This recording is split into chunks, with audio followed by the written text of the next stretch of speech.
peace requires confronting the structural drivers of instability: poverty, exclusion, unemployment, inequality, weak institutions, climate vulnerability, and the absence of economic opportunity, particularly for young people. That is why strengthening Africa's strategic autonomy in matters of peace and security remains an imperative. And it is why we reiterate with clarity and conviction the urgent necessity of reforming global peace and security governance, particularly the United Nations Security Council. It is both indispensable and unconscionable that a continent of nearly 1.5 billion people, represented by 54 sovereign states and constituting one of the largest blocs within the United Nations, continues to remain excluded from permanent representation on the Security Council.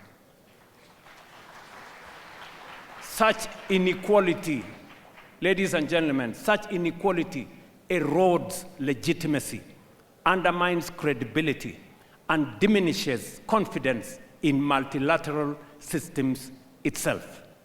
No global governance architecture can credibly claim to be democratic, to be representative, to be just, or fit for purpose, while a substantial part of humanity remains absent from the table where the world's most consequential decisions are made.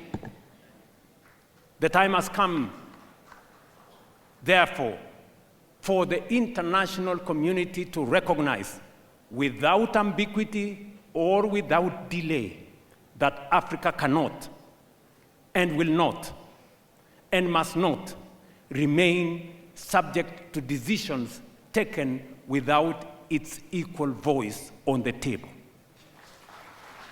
The reform of the Security Council is not merely an institutional adjustment. It is a moral obligation. It is a strategic necessity. It is indispensable to restoring trust, legitimacy, and confidence in the international order itself.